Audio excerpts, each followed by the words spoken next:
Hello everyone, good morning. मैं अर्चना मिश्रा।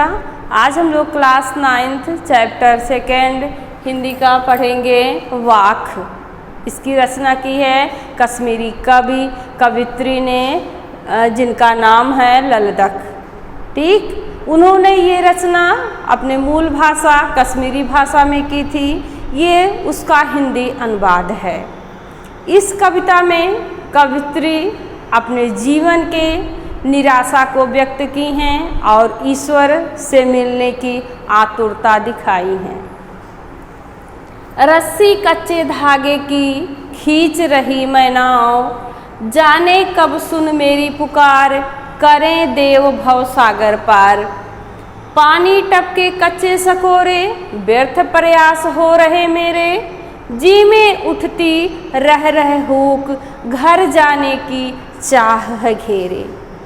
इस काव्य में कवित्री ने अपने जीवन की तुलना नाव से की है।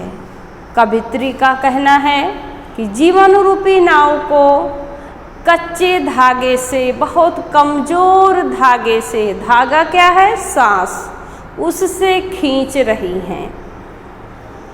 रस्सी कच्चे धागे की खींच रही मैं नाव। कवित्री कहती हैं, मैं अपने जीवन रूपी नाव को अपने सांस रूपी कच्चे धागे से खींच रही हूँ। जाने कब सुन मेरी पुकार, करें देव भव सागर पार।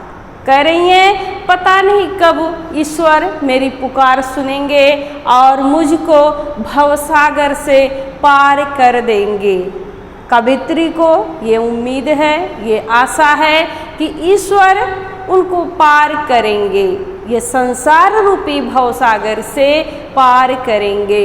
आगे कहती हैं, पानी टपके कच्चे सकोरे, व्यर्थ प्रयास हो रहे मेरे।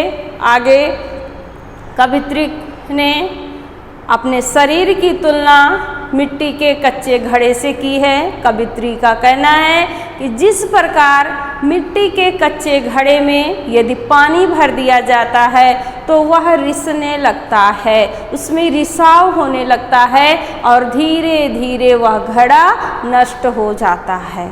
उसी तरह हमारा यह शरीर है, आयु घट रही है और व्यर्थ प्रयास, जो भवसागर ईश्वर को प्राप्त करने का, भवसागर पार करने का जो प्रयास था, वो सब बेकार हो रहा था, विफल हो रहा था।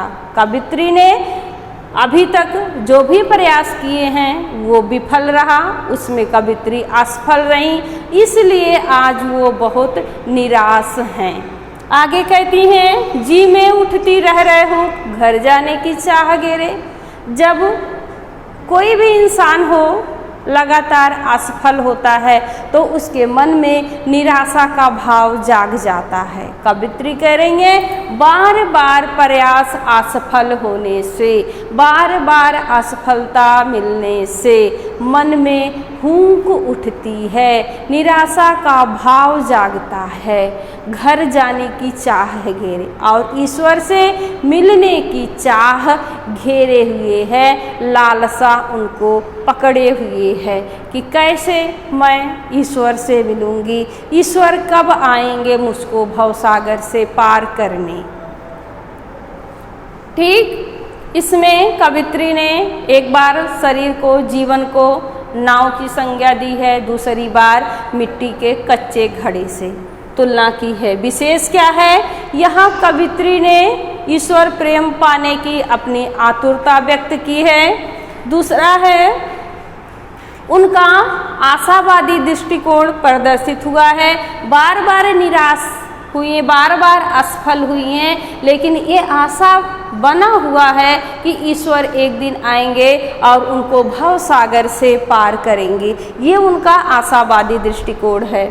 भवसागर पार में अनुप्रास अलंकार है और रह रहा इसमें पुनरुक्ति अलंकार है। इससे रिलेटिव क्वेश्चन है, रस्सी यहाँ किसके लिए प्रयुक्त हुआ है और वह कैसी है? रस्सी है ना, रस्सी कच्चे धागे की खींच रही मैं नाव, तो रस्सी यहाँ सांस के लिए प्रयुक्त हुई है। सांस को कच्चे धागे की रस्सी कहा गया है और वह कैसी है? बहुत ही कमज़ोर है। अगला है, कवित्री का घर जाने की चाह से क्या तात्पर्य है? कवित्री का घर जाने से चाह ईश्वर मिलन से है। कवित्री ईश्वर से मिलना चाहती हैं, ईश्वर के पास जाना चाहती हैं। आशा है आपको काव्य की व्याख्या, विशेषता और उससे रिलेटिव प्रश्न के उत्तर समझ में आए होंगे। कल हम दूसरे वाक्य के साथ उपस्थित होंगे। धन्यवाद।